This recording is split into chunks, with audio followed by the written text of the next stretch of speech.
Welcome to Equine Assisted World. I'm your host, Rupert Isaacson, New York Times best-selling author of The Horse Boy, founder of New Trails Learning Systems and LongRideHome.com. You can find details of all our programs and shows on rupertisaacson.com. Here on Equine Assisted World, we look at the cutting edge and the best practices currently being developed and established in the equine assisted field. This can be psychological, this can be neuro-psych, this can be physical, this can be all of the conditions that human beings have that these lovely equines, these beautiful horses that we work with, help us with. Thank you for being part of the adventure, and we hope you enjoy today's show. Welcome back to Equine Assisted World, where we look at the amazing mosaic of how horses help humans and how it's evolved from its early days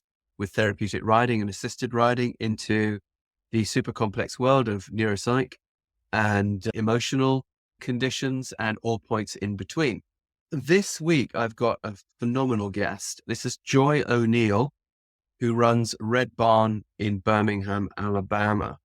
And if you live in the USA, you know, Alabama's always one of the forgotten states. And people often don't expect to see cutting edge work come out of there, but often it does. Look at Huntsville, for example, the tech center, and, you know, the amazing work they do at the University of Tuscaloosa and so on. And Red Barn is no exception. I've been following the progress of that work there for over a decade now. And where it really excels and goes to the cutting edge, actually does this in many ways, but they were one of the early pioneers in work with trauma. And now, of course, it's a relatively common thing to find people working with horses and trauma and so on. But really, Red Barn were one of the first to get into it on a really deep level. And their work with JC Dugard, who I will let Joy talk about if you don't know who she is.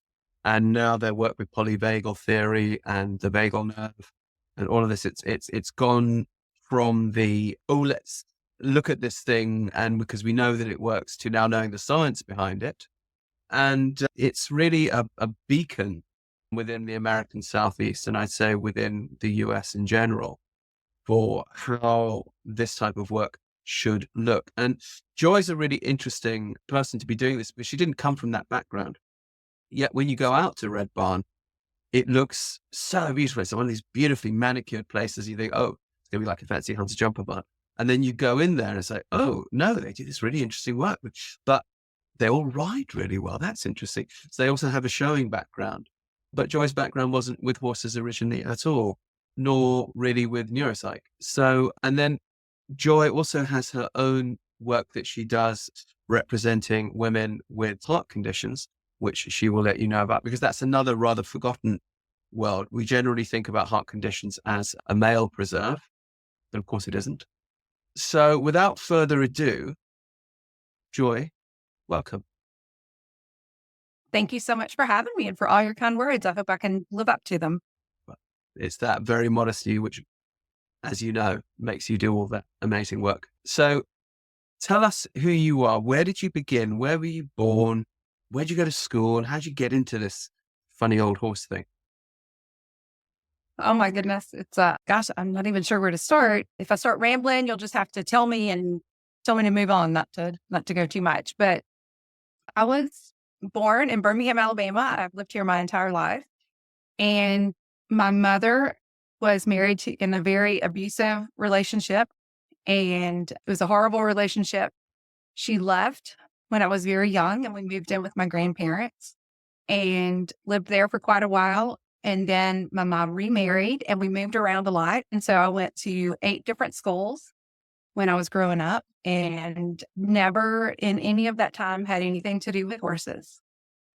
Kind of fast forward many, many years, got married, and my 2 children and I got to be part of this blended family.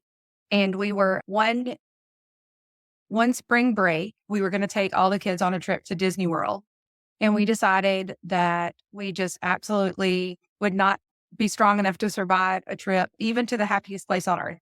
And so we canceled the trip, and we let each of the 5 children pick something that they wanted to do.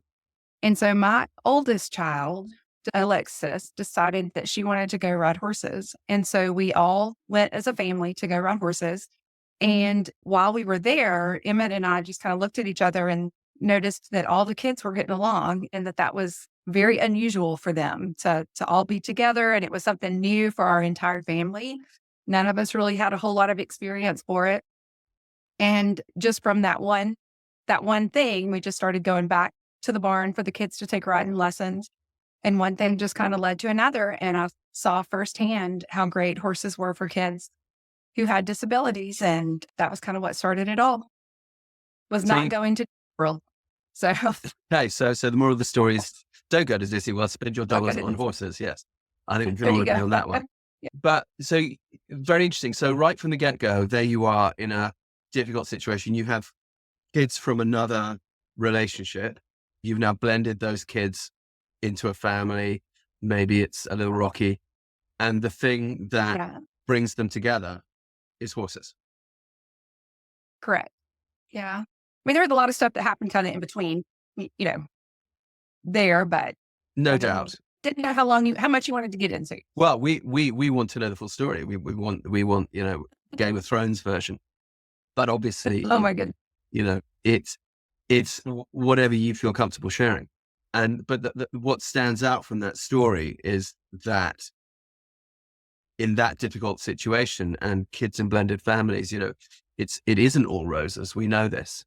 It's wonderful what horses can do to unite people, I feel, and to help them find their sort of tribe, their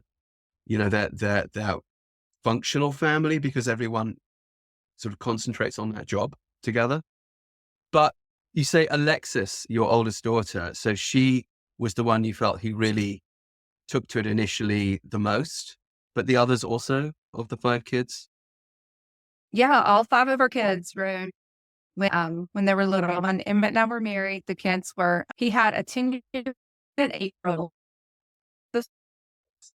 I had a 4-year-old and then he had a 3-year-old. So 10, 8, 6, 4, and 3. And we all began to ride horses together. And it just really was a great way for us to be outside. I feel lucky that at that time frame, kids didn't have as much access to cell phones and iPads and so many electronics. So we really were just out at the barn together, learning together. And I think, one of the things I know now that I didn't know then, and it just sort of happened, is that there's this concept that Dr. Rebecca Bailey from Transitioning Families and the Polyvagal Institute talks about, and that is the therapeutic dose of a conversation. And it's really just a few seconds. And so as I was trying to get to know my stepchildren and we were, just talking or kind of going through the difficult times of being in a blended family, which I had also grown up in a blended family. So I had an appreciation of what they were going through, but it's that therapeutic dose of just a few seconds, so as we are maybe grooming a horse side by side, not having direct eye contact that can feel sort of like a lot of pressure. You're just sort of doing something and learning something together in a relaxed atmosphere.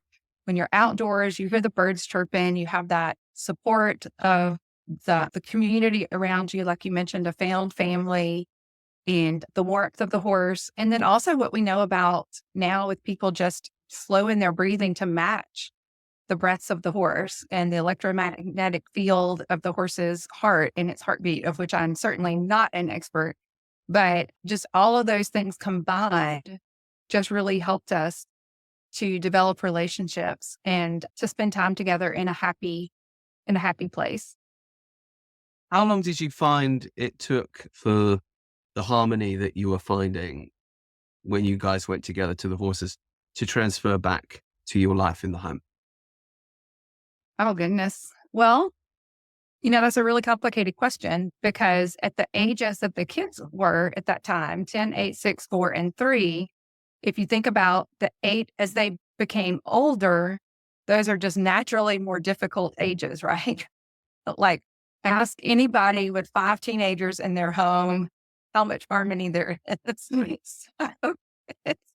I certainly don't want to give the impression that's like, oh, we all went out and groomed horses and everything was fine, never had any problems. Cause we certainly had, a lot of problems with 5 teenagers in the house all at one time. But I will say that now that the youngest is in their 30s, it's really, I think it's like just the other week we were talking about it. They're starting their own families and having children of their own. And so now they're coming back and going, oh my gosh, I remember how we used to do X, Y, and Z together. And I'm like, I think I vaguely remember that, but I thought that you were like in the car throwing a fit because you didn't want to do that, or, you were pouting or you didn't really like it. And so I think one of the funner things about getting older is being able to relate to your children on a new and different level, and to look back and relive those times and see that even things that you didn't think really meant a lot to them in that moment, because maybe they were like extra teenagery at that time, that it really does pay off and it draws you together later in the end. Yeah, sure. I think a lot of us, when we're teenagers, while we're pouting and throwing fits, we sort of assume that our parents know that underneath all that, we sort of actually do quite dig it. And the parents, of course, are completely mystified, thinking, oh, actually, I thought you were just a really terrible mood. And there goes one of God's great jokes about how humans misunderstand each other. But how did you go from, I love this term you used about the therapeutic dose of a conversation. How did you transition from that then into suddenly running, I'm sure it wasn't sudden, this therapeutic barn? Please talk us through that chronology. Okay, so the kids all started riding horses. And so, of course, I was there with them and a part of it. And it was something that, like I mentioned, all 5 of the were overnight. They got involved in other activities, and just one thing kind of led to another. But when we were really in the thick of it, we decided that we wanted to purchase some land and keep horses there ourselves. And the more that we learned about horses, the more that we realized that the place where we were taking the kids to have their riding lessons wasn't in the best of shape. And they were very hardworking, and we really wanted to do something to make it possible for more and more people to experience what we had discovered. And so the person who I consider kind of one of my main mentors, her name was Anita Cowart. And I was talking to Miss Cowart about it. And I said, like, we found this land. Would you go with us to look at it? And we're thinking about buying it to keep horses there. And, if you wanted to operate out of this, you could. And so we met Miss Cowart, and we were driving down to look at the barn at the property here. And Miss Cowart just began to cry. And I couldn't figure out what was going on or at her. And then she backed up a little bit, told me the story about many, many, many years in the 60s ago, when her daughter was killed in a car wreck. And Miss Cowart was just devastated because her daughter was her best friend, her only daughter. She had 3 sons, but there was just something special about having a daughter. And Miss Cowart was just upset and angry with the Lord. And so she stopped on this very property where we are located and stopped and prayed. There's a really peaceful spot down by the river. And so she stopped and prayed there, and she asked God to take the hurt away from her so that her anger wouldn't be seen as a lack of faith, but that she would still be able to find a way to show everyone that she trusted the Lord, even in this hard times. And so she remembered the Bible verse that said, when things are given up and still glorify the Lord, that they can be returned 100-fold. And so she writes in her journal about kind of having this argument with God, and she describes it to like wrestling with him. And she's like, okay, I don't want just 100-fold more daughters. I want 1,000-fold more daughters. And so more and more, her daughter's friends kept coming to their house to ride horses. And of course, the boys will tell you it's because they were handsome and charming, and they are. But if you talk to the girls, they say it's mainly because of the horses. And so one by one, all those families just kept coming to ride with Miss Cowart. And of course, Miss Cowart moved it several times throughout that, until one day that was our family. And so, And Miss Cowart was the person you've been riding with all this time with your kids. Right. She had owned the barn. She was the founder of the barn where they had ridden. And so as she got older, she sold the barn to someone else who ran it. And my kids got older and they had other interests. And Miss Cowart and I would walk around the property and just talk about how much it had meant. And our family went through a really, really difficult time. And I told Miss Cowart, I felt like the barn saved my life. Just having that sense of peace and being there, and the relationship that I had with our children, I felt like it wouldn't have been possible. And how lucky I had felt, because horses are very expensive. And through some course of volunteer work that I had done, I really realized that that there were so many people who wouldn't ordinarily have access to this. And so Miss Howard and I talked about using the back half of the property to set up a therapeutic program for people who would not otherwise be able to afford to work with horses. But it was always just kind of a dream, sort of like this thought. And so, and nothing really happened about it. And then I went through a really difficult time physically, and the doctors could not figure out what was going on with me. And they started mentioning this little disease called Lou Gehrig's disease. And I was terrified, because the thought of being diagnosed with Lou Gehrig's was just, it was just awful. Talk us through Lou Gehrig's for those of us who don't know what it is. What is Lou Gehrig's? It is ALS. So your body sort of shuts down and you become like a prisoner in your own body, even though your mind is fine. It's what Stephen Hawking has. The motor neuron wasting. Yeah. Yeah. And so I was just terrified. And so I have this big old scar on the arm right here where they did a muscle biopsy, and I had to wait to get the results of that biopsy. And while I was waiting, I was like, oh, dear God, please, please, please don't let this be what they think it is. If it's not what they think it is, like if it's not Lou Gehrig's, I promise I will start the barn that Miss Cowart and I dreamed about before she died. Like, I'll do anything. Just like, please don't let this be. Please don't let this be.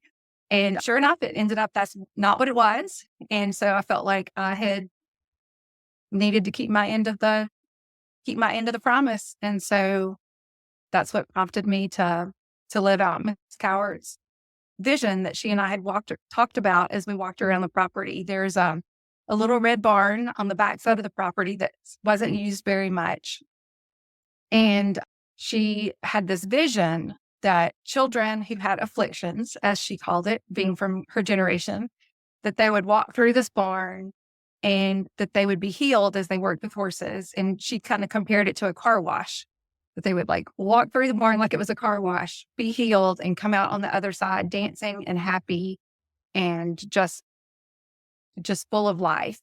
And so that's what I set out to do after that, when I found out that I did not have Lou Gehrig's disease. And so I went back to school and got a degree in nonprofit administration, and we opened up in 2011 and then got our nonprofit certification in 2012. Now, up until that point, you've been keeping horses. Your kids have been showing, right? Alexis became a show rider. All of the children showed for a while. She was the one who has continued to do it for the longest. But yeah. And still does it to this day. And still, yeah, she does. So you'd gone through this thing. So you found family healing through it. Then your kids found, their sport world through it. Some moved on, some kept going, but you still retained this vision that you'd had with Anita Cowart. When you decided to open, had you limbered up by doing like some volunteer work here and there? Had you sort of tested out your therapeutic biceps at all? Or did you just jump in cold? How'd it happen? Well, and I had been a barn mom, with all 5 of the kids, showing horses and riding and doing all sort, all of that kind of stuff. So I thought, I'll put it that way, at least I thought I was pretty knew more at least than I had ever known at that point up until then in my life about it. I felt like I had a good education at UAB to sort of teach me the ins and outs of it. I had volunteered for many, many years at different places, particularly a homeless shelter, which of course makes you infinitely qualified to go start a barn, right? Volunteered in a homeless shelter. I'd done a lot of programs with kids. I really did though feel like everything in my life was leading me to that point. And of course, I wouldn't say I knew exactly what I was getting myself into, because then I might not have done it, because it was a whole lot harder and a whole lot more work and a whole lot more difficult than anything that I ever thought that I would do. So I was sort of very blessed with the gift of ignorance in some ways. But I think I just do. I just feel like every single thing in my life, even all of the hard part and the difficult childhood that I had and some difficult experiences that I had been through, that they had prepared me for that. And I feel like one of the greatest gifts that I had was the support of my family. And I certainly don't mean to, by extended family, and I don't mean to say that my extended family hasn't been through some difficult times, because we have. But I think what makes it unique is that we have all stuck by each other through those difficult times, and that I have never doubted that I was loved, and I've never doubted that they would support me. And whether that was when I had kind of this crazy idea of starting this therapeutic barn, my cousins brought their kids out and we practiced on them to let them ride horses and practice some of the different activities that we did. And it's just all worked out. So you dive in cold and you feel, okay, I sort of know kind of what I'm doing. Then what happens? But not really. Who are the, have you had much experience with kids' physical and mental challenges? Do you know how to get them on a horse? Have you had any formal training, or do you just kind of go, well, we'll give it a go? How does it go? I give it a go. I would say some of yes and some of no. So when I was growing up, there were a lot of people in my life who had disabilities, and I never really thought of them as any different. And, just here's a little story. So I grew up in this really small town, way out in the middle of nowhere, in the middle of the country. And the biggest thing to do was to go to the baseball field and watch the youth sports baseball. And this field was named Billy Joe Young Field. And so Billy Joe Young was a guy who, when he was in high school, in a freak football accident, became paralyzed from the neck down. But he still loved sport. And so Billy Joe's mama would drive him up to Billy Joe Young Field that was named in his honor. And behind home plate, they had this big concrete block rectangle. And she had this big old yellow Suburban, and he lived in a hospital bed. And so she would back up to that, roll his hospital bed out behind home plate, and a microphone was hanging from the ceiling, and he would call and announce the games. Now, I know this is a podcast, so people can't see it, but he had very little motion with his arms, but he could talk. He was a talker. And so when I was little, some of my very first memories were going to sit and watch those baseball games while Billy Joe called him out and feed him a hot dog. And if you were you felt lucky if you were the chosen person to get to go feed Billy Joe a hot dog and learn how to keep the scorebook for the baseball field. Like, I never thought of Billy Joe as anything other than a great person. And like, I was not ever raised to think that just because somebody was in a wheelchair or paralyzed from the neck down or different. And, there were certainly people that now I look back and I'm like, oh, I bet if autism diagnosis had been around or more known then, that's what, Uncle so-and-so would have been, or that's what so-and-so, like it just never occurred to us that somebody that was different was less than. My Uncle David's sister had polio. And so she was, in a wheelchair and sort of bent over. And my grandmother's Aunt Cora, came over to her house, and she was also in a wheelchair. All of my family worked in the coal mine. And at that time, safety wasn't as common maybe as it is now. And so there were lots of people who were missing fingers and parts of their legs or arms. And it just never occurred to me that they were less than or that they couldn't do anything that they really set their mind to. If it was possible to do it without a leg or without 3 of your fingers or something, like it was just, So who were it your was just a first great clients? way to be raised. Who were your Yeah. first clients when they came in through your door? You open the doors of Red Barn. Who comes in? So when I was first talking about opening up the barn, Alexis was going to school at Birmingham Southern or to college at Birmingham Southern. And she had a speaker come to her class and talk about autism. And so when Alexis and I were talking about the barn and my vision, she said, I think you should start by going to meet this person. Her name was Sandy Naramore, and she was the executive director at a place called Mitchell's Place. And she said, I think you should go talk to her and see about having some of their students come out and be like the first groups that you work with. So it was actually someone with autism whose name was Reed. Okay. And I went and met with Sandy. She's like, sure, I'll put up some posters.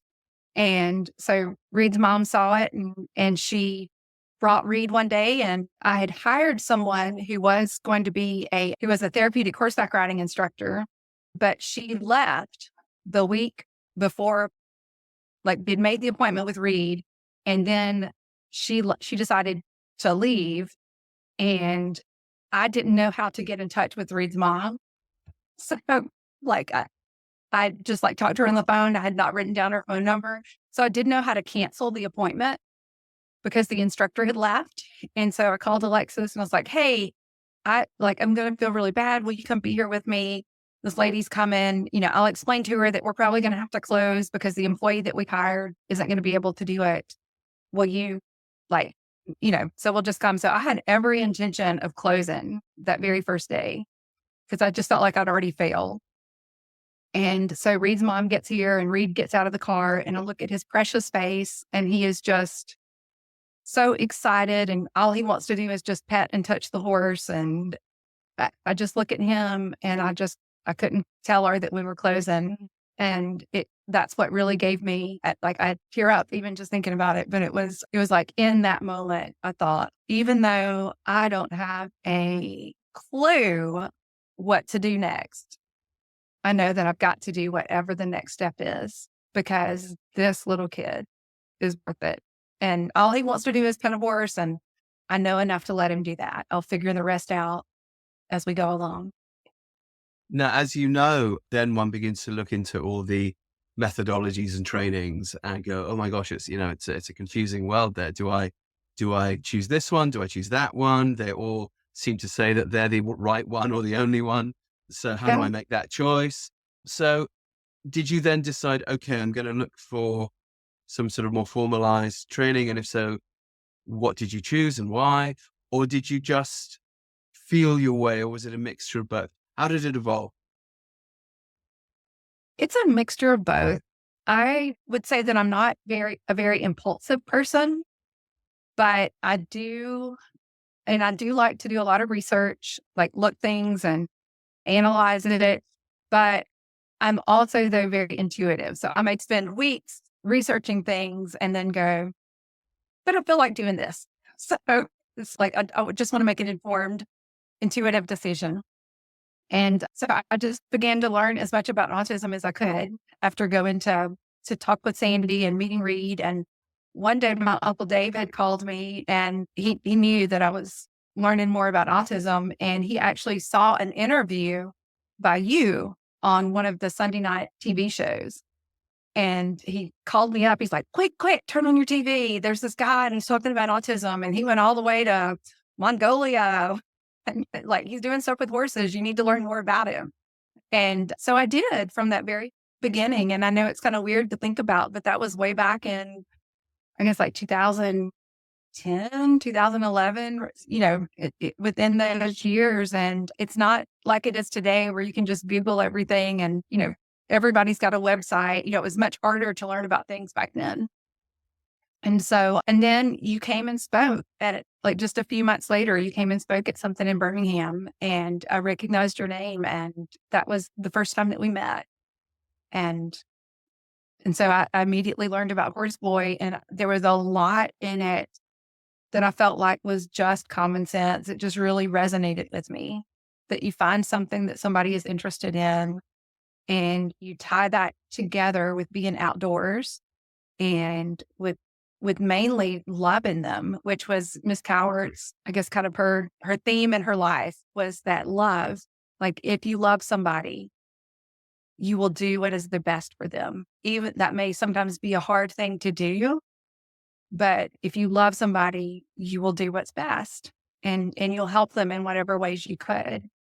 And just that sense of giving somebody that felt like they didn't belong a place where they belonged.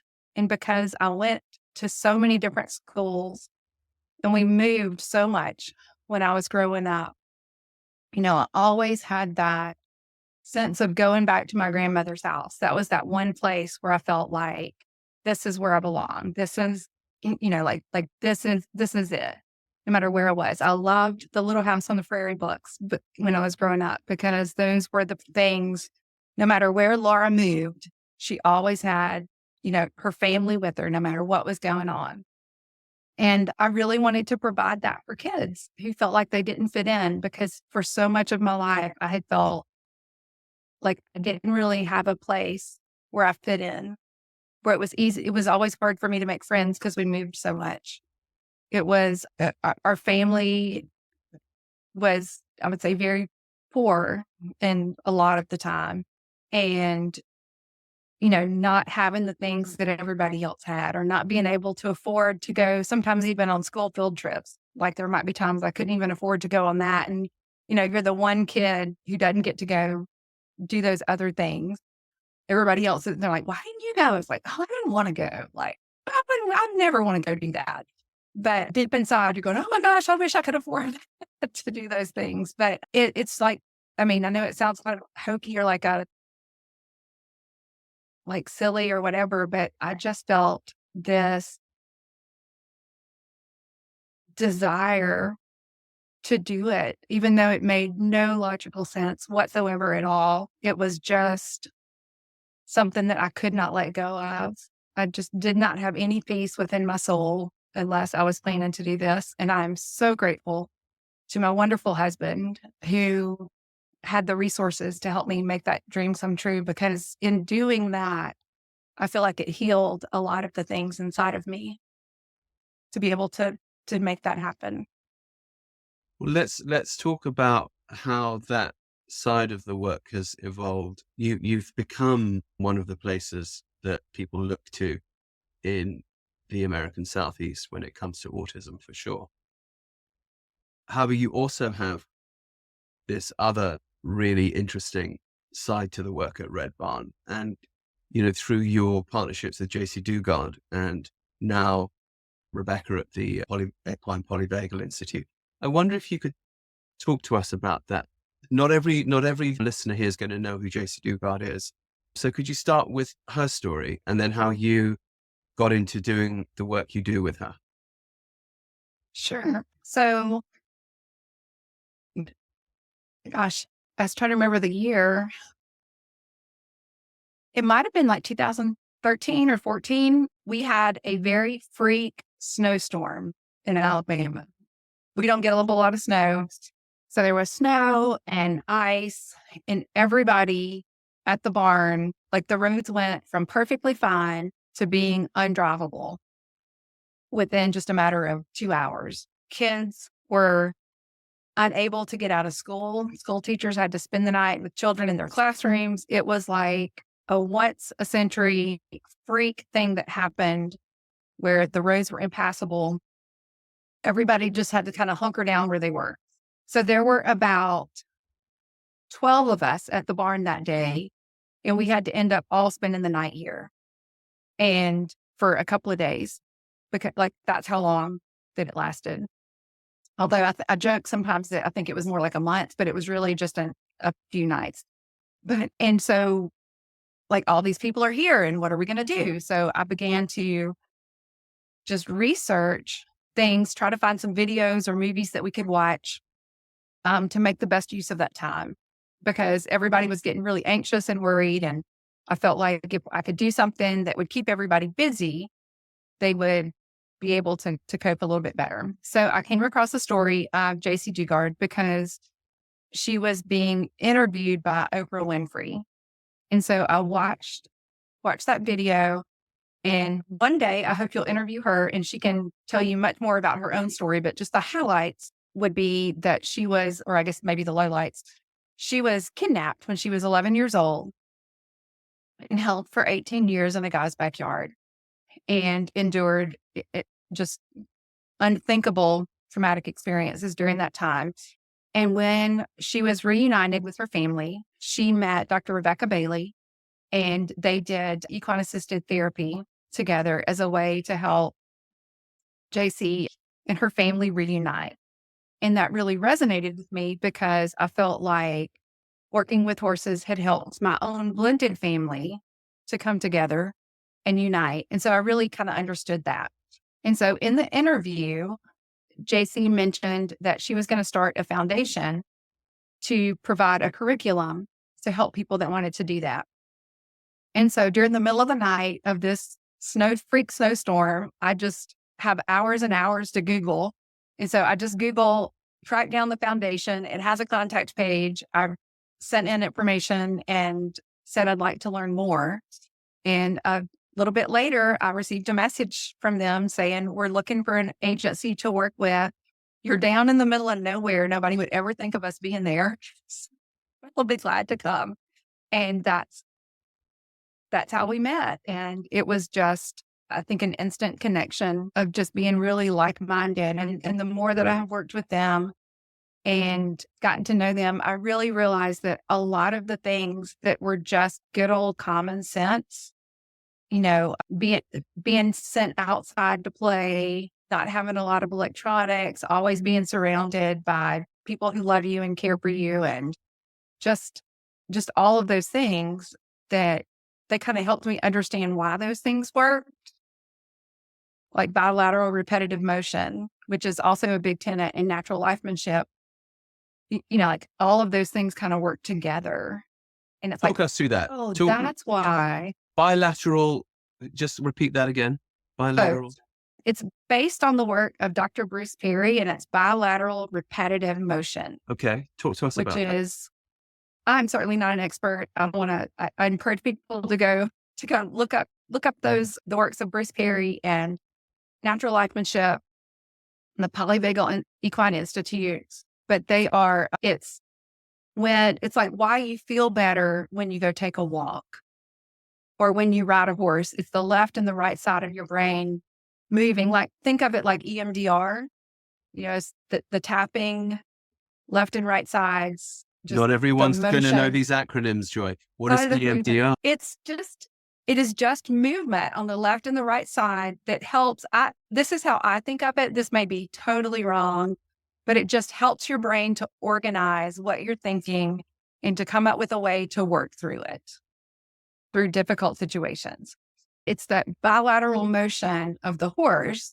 And I think, you put all that language that you have behind it. I'm sure everybody is familiar with all the things that you advocate. The rocking of the hips, the moving back and forth, the up and down, the concentrating, the repetitiveness of it. It's almost like even a chant or a meditation. Even though like horses provide it, you can find it in walking, biking, swimming, anything that you can just do that helps your brain develop neuroplasticity. It helps your brain relax. It can maybe even distract your brain a little bit so that you're focused on something else and you're not always telling yourself that same story over and over and over and like digging yourself deeper and deeper and deeper into a hole.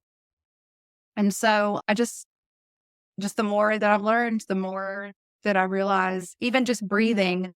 I was in the band all throughout high school. So thinking about how you were taught to breathe in deeply and to exhale. It's like, oh, that may have helped if I came into band really upset or anxious or had lots of things going on. Even just doing that to be able to play my instrument was helping me to overcome some difficult experiences. So tell us about, how does this work now happen at Red Barn? So specifically the work that you're doing with JC Dugard and the Equine Polyvagal Institute, describe to us how a session might go and who the client might be. Our average student is someone who has a physical or a cognitive or an emotional disability. I Googled or ran some reports, and the average age is about 10 years old. But if chronologically, but a lot of those students have a cognitive impairment, so they may be operating on more of a 6 or 7-year-old, or like whatever their chronological age is. They're usually several years below that. And we take what we've learned about the importance of being outside, about the importance of hard work and heavy lifting. We have 2 occupational therapists who work here that really influence the programs and in the things that we do, and we hold them to a high standard. We don't expect less from them just because they have a disability. We expect the most that they can do. And I would say that that's one of the things that our parents tell us that they love the most, is that we do not have lowered expectations for their child. We have high expectations, and we give them the support that they need to be able to meet that, because as high as the expectations can be, that gives them a greater chance of being able to live independently, or as independently as possible, and to not be taken advantage of, and to have a fulfilling life. And so we just incorporate all of that into everything we do, whether that's riding a horse, participating in our job skills program, doing some of our equine assisted learning classes. We have one called Pencils and Ponies, where they do things around the property that help them with their fine motor skills so that they can hold the pencil and improve their handwriting. We do one that encourages children to read through the horse-powered reading program. We do a class called Brain Builders, which takes a book. It's 3 days a week. We take a book for the entire week. The children read the book. It's like usually a storybook, a children's storybook. They'll read the storybook and then do different activities around the property that reinforce some of the concepts in the book, some of the words, like sight words, some of the activities. If it's the hungry caterpillar, we might talk about what are good foods to eat and what are foods that give you a tummy ache at the end. And, how do you plan all those things out? We might talk about just the different animals. They might learn their colors, their letters, their numbers. Whatever it takes. It's just a really integrated. So you're combining education with and academics with your sessions with the horses. Yeah, the horseback riding lessons are horseback riding lessons. And then there are unmounted lessons that can incorporate horses, but they can also just incorporate the environment. They can go down to the creek and listen to the water and listen to the birds and dig up worms and talk about the kind of worms that are in the dirt. Like, it sounds silly, but it's really just play. The difference is we just now know how good play is. Yeah. But it's not like we're doing top level play for, A+ play. It's just play. It's just letting them be kids, taking pieces of clover and making little clover chains and putting it around their head. And it's, that's improving fine motor skills. They're learning to take turns. They're learning their colors and their numbers. They're learning how to get along and resolve conflict. I rest my case. You're doing education and academic. Tell us about the horse-powered learning. What's the horse-powered learning program? That sounds interesting. So it is meant to encourage children to read. So it can be anything from children read books to the horses. Okay, so that they can practice their fluency. So they'll bring their favorite book and read it to the horse. What a great idea. We can read books about horses. We can read to the children. They can read to the horses. They can read to each other. They can just go sit in a peaceful spot and read. They can, if we're talking about how do you make different words, they can lead a horse from like one letter to another letter to make a compound word, or one word to another word to make a compound word. They can lead, we might have the letters UP on an index card somewhere. And then maybe there's the letter C and the letter P and, other letters on index cards on the other side of the arena. And they can walk over get the first letter, take it to the UP on the other side, and they can say, well, does this make a word or does it make a nonsense word? And if it's a nonsense word, like, what do you think that word might mean? Like they're just all kinds of different ways. It's experiential learning, but the main point is just to encourage them to read. Yeah, and to make friends with the concept of reading, make friends with the concept rather than this is a stressful thing that you have to do, but this is a playful thing you can do. Yeah, I love it. Yeah. And if you can read, you can learn anything. Yeah, that's true. Do you have, as well as the kids with autism and related conditions, do you have also a particular population with the types of trauma that JC went through? Or is it more that you're using JC's insights to serve an autistic population, or is it both? It's both. We have some children who do not have a physical or a cognitive disability, but they have been through adoption and foster care and adoption. And they have endured some horrendous experiences in their young life, lived in 4 or 5 different foster care homes, are finally in a loving home, permanent adoption, but there's always kind of that, is this really going to last? Can I really let my guard down? Can I be myself? Is this going to happen? We have a great partnership with an organization called APAC, which is the Alabama Pre and Post Adoption Coalition. And they have counselors who come out to the barn and work with the parents. And then we are able to do different activities with the children. And then sometimes the parents and the children work together. A lot of children who have disabilities can be easy targets for someone to molest because maybe they can't tell or they don't know that it's wrong, or they can't run away. They don't know. Yeah, they can't run away. Like there's a lot, unfortunately, a lot of children who have all of those experiences. So I think we just kind of take a lot of what we learn from several different places and are able to sort of synthesize that like it's a recipe or ingredients to cook something up that's specifically what that child needs. One of the other names you just brought up in the course of the conversation, you talked about natural lifemanship. Can you tell us a little bit about that? Sure. That was started by Tim and Bettina Joe. And I think the very first time that we ever came out to Austin, we went out for a beer with Tim and Bettina. And so it's just natural lifemanship.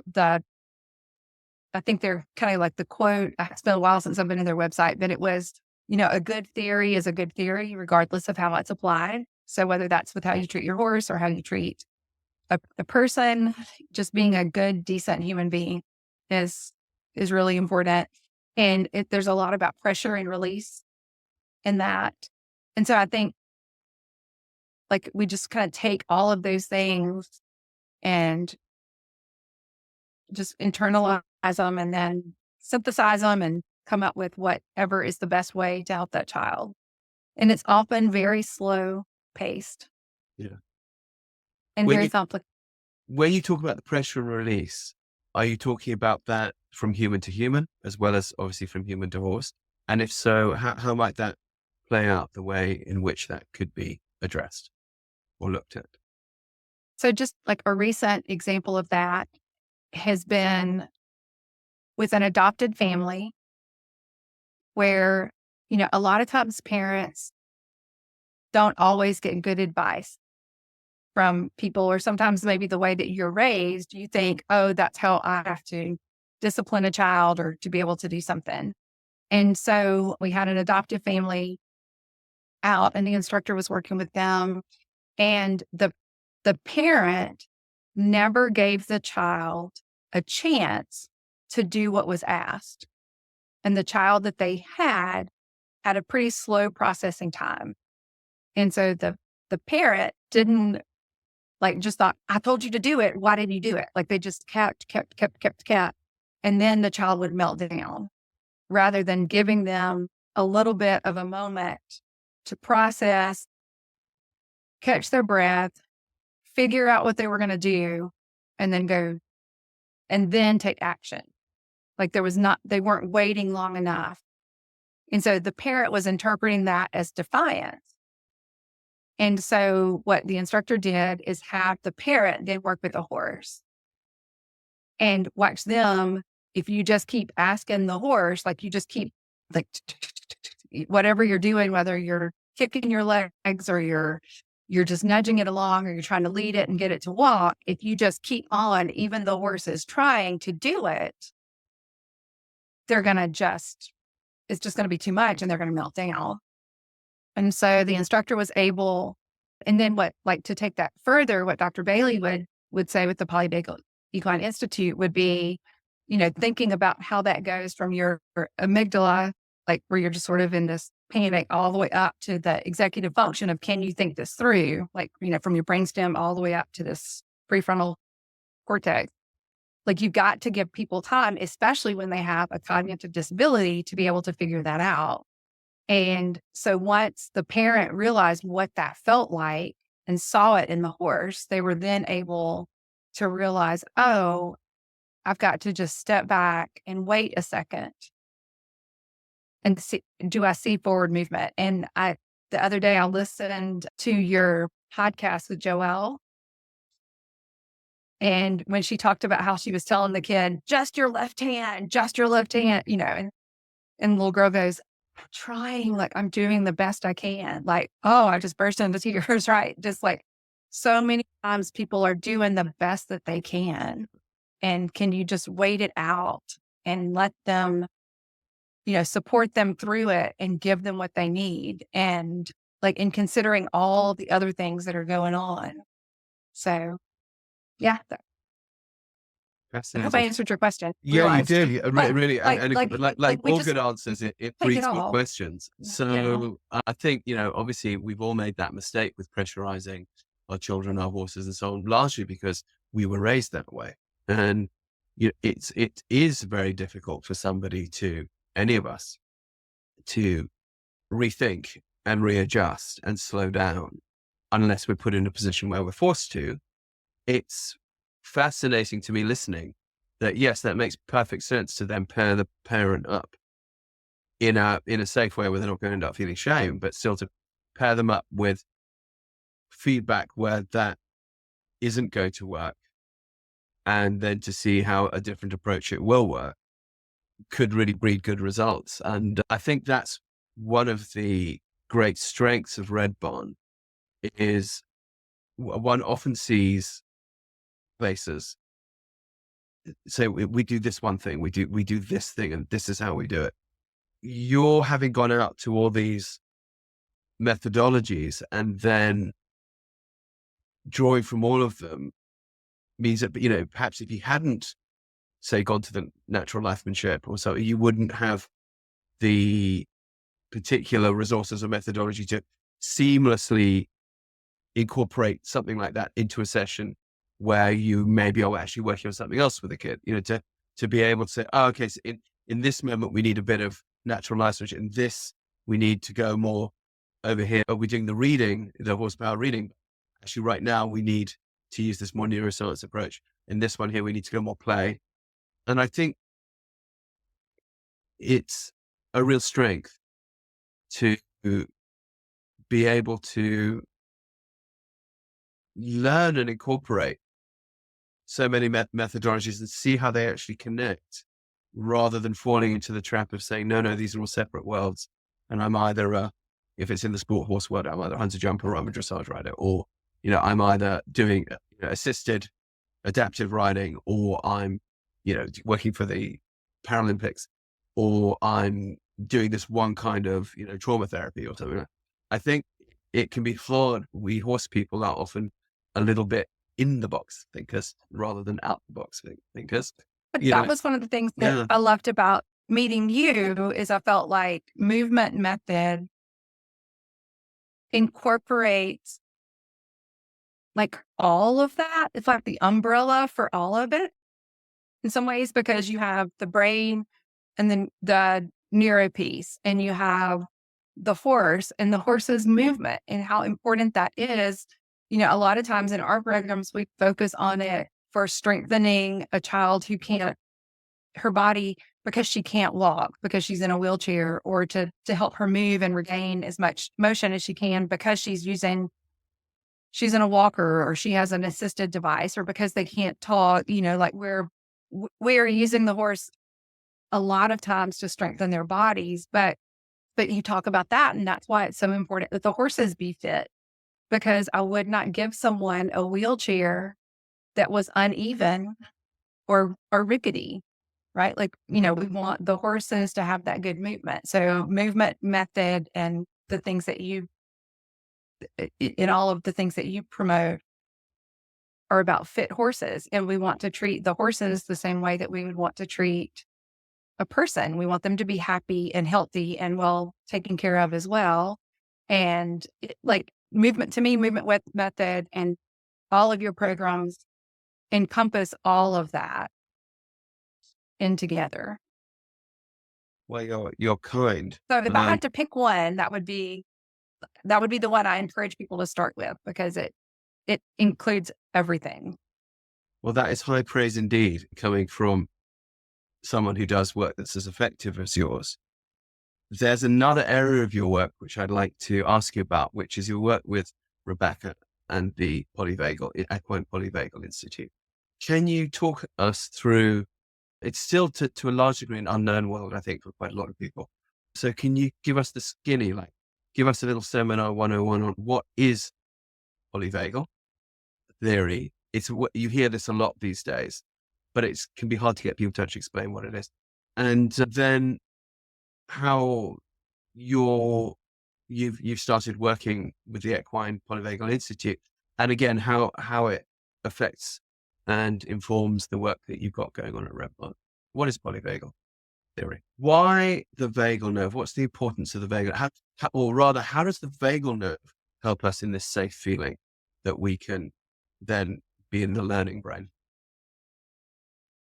It goes from your brain to your gut, and it conducts the oxytocin that gets you in the spot where you're able to learn. And you cannot learn until you feel safe. And so it is all about creating an environment where you feel safe and where you feel relaxed, and you are just able to pull everything together in your brain, in your body, feel the all the hormones and everything that you talk about. You're able to get that and make your life better. Right. So yeah, oxytocin we know is a feel-good hormone. We know it's a communication hormone. Why polyvagal and not just simply vagal? Why not just vagal nerve theory? What's the poly in there? Okay, so I know just enough to be dangerous in this, and you have to keep in mind that my primary role in the organization is on the administrative side. Like, I love the organizational theory. I do not necessarily anymore do any of the direct programming, because we have great employees who have been through much more training than I have. But from what I understand, and I know just enough to be dangerous, is that poly means several or more than one. So there's the sympathetic nervous system and then that parasympathetic nervous system. And so that you're constantly, the metaphor that they use in the Polyvagal Equine Institute is that of a carousel, and that we are all sort of riding up and down in that. And so you're going between your sympathetic and your parasympathetic nervous system, and that you're learning, like, suppose that a snake jumps out at you and that makes you scared. You immediately get to that. But then you go like, oh, wait, it's just a snake. Like, it's fine. It wasn't really a snake. It was just a rubber hose left on the road. So the faster that you can kind of travel up and down between those two states or those two systems, the better that you are. And that when you can reframe how you feel in those situations, if it's something where you have an intentional decision to do, like if saying that you're about to go, I don't know, like on a podcast or something, and you're really nervous, instead of thinking, I'm so nervous, you can reframe that and think, I'm so excited. I get to do this. I get to share something. Like, when you can reframe those experiences and look back and see them in a more positive light, that is also good for you. Right. To even look back at past events in that way. Yeah. Like to look back and say, well, like, that was a really rough time, but I can see that I've learned this. And so I'll be better in the future because of it. It's not always looking back and living in those difficult moments. But if you can find even one like silver lining or one good thing out of that, you can cling on to that and change the way that your brain is thinking about those experiences. And that's not meaning that what happened to you was okay. It's not saying that what somebody else did to you wasn't wrong. To me, it's just saying, I now have a tool that in spite of those things, I'm going to come out okay. Right. And Because to thrive I, rather than yeah, just survive. Yeah. yeah. And I think that is like really, really important. And, you mentioned earlier that in 2016, I was diagnosed with advanced heart failure. And that was a really difficult thing for me to go through. For several years before the diagnosis, I had been telling my doctor that I didn't feel well, that like all these things were going on, and I had just been totally ignored.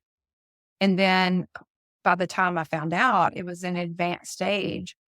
And I was so mad, like angry, angry, angry, mad, like that this had happened. And I just felt cheated. And, the more I learned about what the future could look like for somebody with my diagnosis, it was really a tough time. But now I look back at that, 2016 to now, and I think, man, what that did to change my outlook on life and the things that I thought were maybe important back then, now I realize, oh, I'm going to enjoy every single moment, every single day. I had just a chance to like almost like a second chance at life to go back and say, okay, well, what's really important to me? What do I really want to do? So even just in something like that, being able to look back and count the blessings in it, it Now, really matters. the listeners can't see you, but I can because we're on Zoom. You are a vibrant and healthy looking person. You are not somebody who one would look at and say, oh, yes, they look like they had advanced heart failure. So how come? How come you look so vital? What's the process? And how bad did it get? Like, did you collapse and they carted you off in the ambulance, or where was the point of crisis and how have you come back from that? Gosh, you know what? I think it's interesting that you were actually with me during that time. You were here in Birmingham and you came down for a clinic, and we were at the clinic, and I just remember being absolutely exhausted, and I had gained so much weight, and I was just so tired, and I really felt like maybe I was burned out. Like it was just so hard. Every day was an effort to get up and to go do something. And I had been going to the doctor, and each time he would tell me, you just aren't as young as you used to be. You're working with these younger girls. You need to, walk more, drink more Gatorade. You're dehydrated. Just like all of these things. I was so Oh, upset. that's going to make you healthy, drinking Gatorade. Yeah, right. Like you're just dehydrated working outside, it was very demeaning, very like, oh, we're not as young as we used to be, like very dismissive. And I was just cranky, and it was just a really rough time. And I had been driving to the barn, and a truck pulled out in front of me, and it was like one of those near accident kind of things. And I thought, oh my gosh, I could have died. And for a split moment, I had the thought, well, if I had, I wouldn't be so tired anymore. Like I was that tired. I was just exhausted. I just didn't feel like myself. I felt like it was just exhausting. And so the next week we had a meeting at the barn, and I talked about how maybe I felt like I should leave. And part of our advisory council, one of the members said, like, if that's what you want to do, that's fine. But because you work without pay, thinking of if you had died, but like, how would we come up with the money to have paid you to pay somebody to replace you? And Well, so his that's an interesting suggestion perspective. was, yeah. So his suggestion was get a life insurance exam so that if something like that would have happened, while we don't have time to plan ahead for how we would pay for this, get a life insurance exam and get a life insurance policy that would be payable to the barn. What a He's like, very it'd just be a practical couple outlook. $100s. Yeah, yeah. Yeah. He's like, it'd just be a couple of $100s, but like, wow, thinking about how you could have died, like that was, which tells you, I guess, how cranky I had been, if that's what people were thinking of. It's like, no, wait, where we get the money to replace you? But so I went and got a life insurance exam, and it was during that exam that they did an EKG. Okay. And now I had been going to the doctor for years, complaining of gaining weight, hot, sweaty, unable to breathe, just all kinds of things, unexplainably gaining weight. And they did an EKG. And then I got a letter, and the letter said that they were going to have to increase the rate because my EKG had come back abnormal and I had not disclosed my heart condition. And I was like, what are you talking about? What I heart don't have a condition? heart condition. Okay. I've been going to the doctor 2 years. There's nothing wrong with me. Everything is fine. So I called the insurance company, and they said, if you'll go to a cardiologist and get them to say that maybe the technician the insurance company had used had made a mistake, like one of the little electrodes wasn't on right or something like that, they would honor the original rate. So you were in town, and I had to leave the clinic early, and you're like, oh, I'm sure it's fine. I'm sure it's fine. Everything will be fine. And so I go to this, and I find out that it's not fine. I have something called the complete left bundle branch block, which meant that the right side of my heart's electrical system did not work. I mean, the left side of my heart's electrical system didn't work. So the right side was having to do all of that. And so it was just wearing down. And I was just stunned. And you had brought a couple of friends with you to do this clinic. We just all sat there, and y'all were so supportive.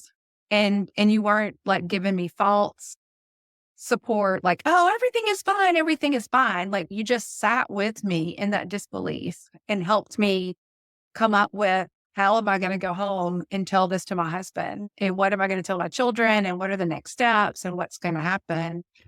And so just all of these emotions that were going on. And I was so angry. Like, I just was so mad. So one thing kind of led to another, and I got involved with a great doctor at UAB, and she really has helped me to know how to take care of myself. And so I'm doing great. So has that electrical medication, blockage exercise. unblocked? Is your heart now working equally on both sides? No, I will have that complete left bundle branch block for the rest of my life. Like, it will always be there. And it may have actually, back in the early times, like before, as I mentioned earlier, starting the barn, when I just didn't feel right, and they kept thinking that maybe it was Lou Gehrig's, like it was some sort of autoimmune something going on, like that could have been The early symptoms. something, and it attacked my heart. Also, because of this, I kind of reconnected with a half sister and discovered that she has something very similar. So it could be a genetic component to it. I have a full biological sister who does not have exactly what I have, but she also has a heart defect that kind of came out of some of this. So it was really a strange experience, and it affected not just me, but then also my children. Sure. Because knowing that this is something that I have that could be genetic affects them as well. Right. So the main thing, if your viewers or listeners don't get anything else out of it, is that women's heart disease is so often misdiagnosed. People think that we are just like these frail little wilting flowers, like, oh, you're just worried, or it's anxiety, or it's just menopause. It's just, it's very often dismissed. And if my doctor had just done a simple blood test, the enzymes would have shown up to show that I was in heart failure. Okay. So my ejection fraction was 25 to 30 when I was first diagnosed. Normal is like 55 to 70. I'm right at that 50 to 55 mark now with medication and eating a low sodium diet and doing the proper kind of exercise for what my heart needs. But women should always insist that their doctors check their heart because it is, or at least in the United States, I guess I can't speak. So for what it's like a the blood rest of the test. world. So all they have to do is ask for a particular type of blood test. What is that Yeah, blood test? Does it have a name? In BNP, in my situation, it would have been a blood test could have shown it. An EKG could have shown it. And now remember, I went to get a life insurance exam and a technician gave me this EKG in the middle of a life insurance company's conference room. So it's not even something that has to be ordered specialty, They like don't that only put a you doctor into, can do. special tube Yeah. or anything like no.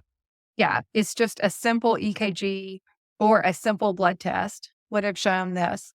So, and what I have discovered is that unfortunately my story is not unique, that there are women all the time, every single day across the world whose doctors are dismissing things that if a man went to an emergency room or went to the doctor and said, my heart is racing, I'm out of breath.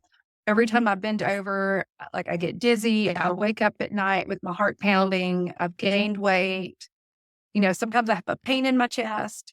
You would be immediately taken to have your heart looked at. But in women, and there have been research studies that have shown this, women and men both go into a hospital ER with exactly the same script of what's going on. And the women are usually told that they're just being overly emotional or anxiety or having a panic attack. And the men are taken back immediately to be tested for a heart attack. And what So proportion just of those always women die? insist. Do we know? What proportion of those women die? Heart disease is the number one killer of women. Okay. And, if you asked me before my own diagnosis, I probably would have guessed that it was cancer, but it's heart disease.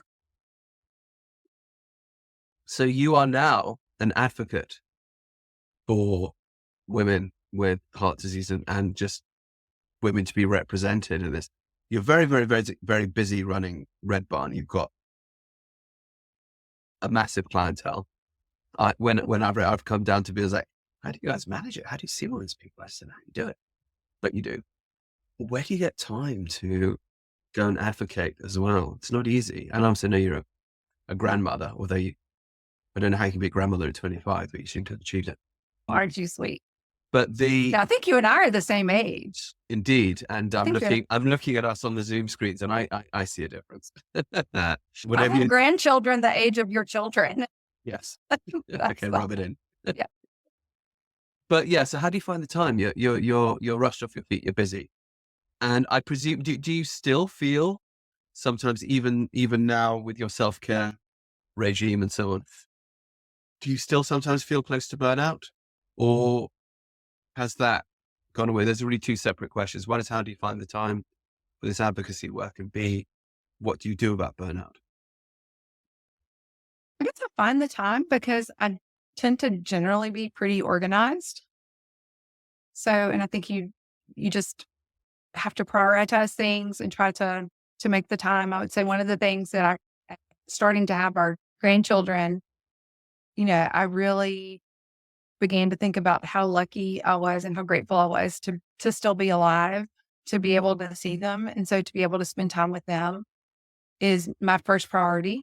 And I think that is also good for the organization because without them, I think I could have been in danger of becoming a founder who stayed around and in control for a little bit too long, could have stayed in. And so one of the good things about intentionally stepping back is that other people in the organization have stepped up to lead it more. I don't do anything, and I haven't done anything in direct programs in probably at least 6 or 7 years. Like No, it's you very just have all rare. that unstressful fundraising to do, for example. But yeah, I do the fundraising and the human resources and the administrative things, but we have a great team, and that's really very important to me. So I don't know. And I think it just kind of comes naturally. It's very integrated into everything that I do. What do you, Whether it's talking about the barn or talking about heart disease, it just right, you're naturally sort comes of, up. you're now, you've gone from being a technician to being an advocate really for the programs and what you do while still, providing all these programming. Do you still sometimes feel close to burnout? And do you have tips for people? I know an awful lot of listeners are constantly dealing with this. They're either been running programs for years, and are exhausted by it, or they're, trying to get programs up and feeling that pressure Yeah. and, juggling their lives with it. What's your tip? How do you manage burnout? I would say anybody who says that they aren't on the verge at times of burnout is probably just unaware that they're on the verge of that. And I think for me, I received my diagnosis in 2016. Most people with my diagnosis, if you search it, have like a 5-year life expectancy. So I spent those first, couple of years, like 16, 17, 18, really thinking about my life, who I was, what I wanted to be, my legacy, my children, just all of those kind of things. I felt like I had just kind of gotten back in a groove in 2019 with everything kind of going. And then, of course, 2020 hit the pandemic, and that was like being knocked back down again. I feel like we've just, kind of getting back on our feet after that. I mean, not just us personally, but us as the world, at least the world in Alabama. But what I find is when I get close to burnout and this was one of the things that I kept trying to tell my doctor, is I've always been able to, when I get close to burnout, I have sort of like a little system that I can do, and none of that was working back before my diagnosis. And that was, I just take some time, and I'm so blessed to have amazing friends and family. And I just ask them honestly, and they are always great to give me honest feedback about myself and my ideas and my thought. And if I'm being cranky and, need to take a break, I would go do things with my friends. I would spend time with my family. I would really spend time in prayer and just being alone, being quiet, just spend a whole day in bed, just quiet, thinking. Give yourself praying. permission to do that. Yeah. Yeah, just like reconnecting with God, because I do feel like when I don't have that strong relationship is when I can start to feel burned out. But when I feel that I am living my life the way that He built and designed and equipped me to be able to do, that I have extra energy and extra time to be able to go do and take care of all those things. And so, like, being able to do that, I love to crochet and watch Star Trek. So, I can At the same time. crochet or watch Star Trek. Yeah. Right. And then, just finding ways to reconnect with watching the kid. If I feel like it's burnout at work, I could go watch a lesson, read an email from a parent, look at our program evaluations. I know most organizations do program evaluations to be able to show the work that they do. I feel like we do program evaluations because it helps to prevent burnout among our staff. That's to a be good able point. to see, like the things, like you may think, oh, this child isn't getting anywhere, like they barely speak 3 words. They only held their head up for 5 seconds while they were riding, all of these things that seem incredibly slow to you. But then you read it in writing from the parent who says, when they see me turn down Bailey Road, they start smiling. When they recognize where they're going, they wake up and say, oh, today is Wednesday. I get to go to the barn. Like all of those things, when you get to see it and read it and you realize that your work is meaningful and it's changing lives, even if it's in a snail's pace sometimes, the breakthroughs are great, but they're not as often as the snail pace Mm. kind of things. Or a former student comes back and tells you, oh, remember that time all those years ago that you did so and so? And you're like, no, I don't even remember that. And they say, that meant so much to me. That was just so amazing. That was a turning point in my life. Mhm. Like that is really, like, those are the things, at least for me, that help. But I also think just having a reasonable expectation and being willing to say no, or Oh, even if yeah. it's not no, it's like, I can't do it yet. Like, I've got to Yeah, pace myself. that's a good I answer. can't do it right now, but it's not that I'm not interested. It's not that this won't work out. It's just, I can't do everything all at once. And that's okay. Let me put it on the list to be done. Like Yeah. it can happen. Some other things have got to align and some other things have got to work out. But just keeping in mind what's really important. Yeah. So how do you do it? Oh, I go ride my ponies. And I do actually increasingly, I meditate. And prayer, meditation, my earliest memories are conversations with God. And it's true that, someone's listening, they think, oh, Ruben, I didn't know you were a Christian. It's like, well, I'm actually not really, but it doesn't mean that I don't believe in God. And it doesn't mean that I don't have a sense of the divine. But you can call it by different names. It doesn't matter. I don't think God minds particularly. Doesn't wake up going, well, you called me the wrong name. I somehow don't think that's how my thought process goes. But that feeling of being a lot of it for me is often about gratitude. Yeah. To turn my So- mind, and so if I meditate, it's easier for me to do that. And I can use a trail ride as a meditation. I can use that as an opportunity for gratitude. Really just look around me at nature and be so thankful that I'm in it, So I think like you say, it's, obviously one's children, but it's these simple things. And of course, we're also very lucky because we get to work and live with horses. And that just going down to the barn or out to the field and even just looking at them, and just thinking, gosh, how lucky am I to be able to do this? But yeah, I think, as you say, reasonable expectations. I think I've learned to allow myself to burn out. I've learned to not be freaked out and to know that is a cycle that everybody goes through, like animals go through winter sleep, and that actually it's cyclical in the course of a day. One tends to dip in the later afternoon. That might be a good time to meditate, a good time to take a nap if you can. And I never nap, I never do. But then, well, why not? Because then maybe I'll work better when I come back. And watching my dad is 90 and still going pretty strong. I see when he lets himself not go strong. And I've been watching him that way for years and thinking, there's a lot to learn from just the way you organize your day, to let yourself go up and come down and go up, come down, and not always push through.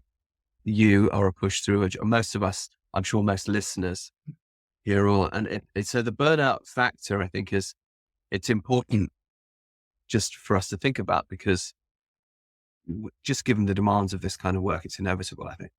And never ending. Like it never Yeah. ends. It's 365 days a year, 7 days a week. And if you don't carve out time and pace yourself, you're not really doing right by anybody. And even when I watch, of course, I'm not a horse person. I wouldn't pretend to be, but even watching your videos where you're training with the horse, you say, okay, I got to where I wanted. That's enough. We're going to end right now. And we'll come back later and pick back up where this is. So, like, we have to treat ourselves in the same way that we would treat our horses. it's a very good point. Like you wouldn't just keep pushing and pushing and pushing a horse, because you know that if you give them that time to rest, or at least that's what you say in your videos, right? Like, if you give them that time to rest, Yeah. that the next time you go back, they're going to get there and they're going to be better. Yeah. So Less is more always. Yeah. so treat yourself like you would your own horse. Held that for the best advice. That's brilliant advice. Or Well, at least how listen, you would a good yeah. horse. Yeah. If you're Yes, good at horses, like if you're good at horses, treat them how you would treat your horse.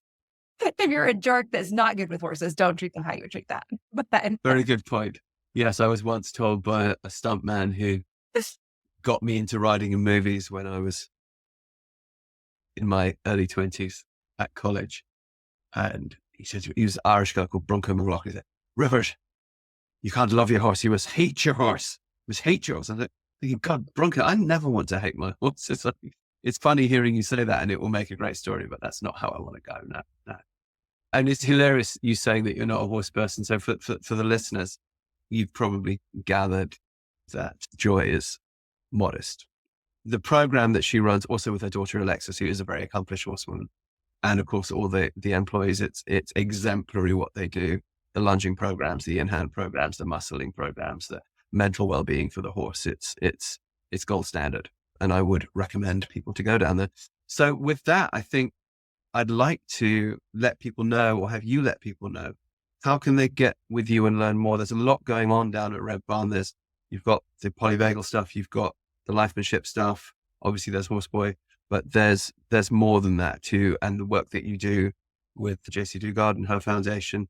And there's a lot of education and information available to people down there. How can they get in touch with you, Joy?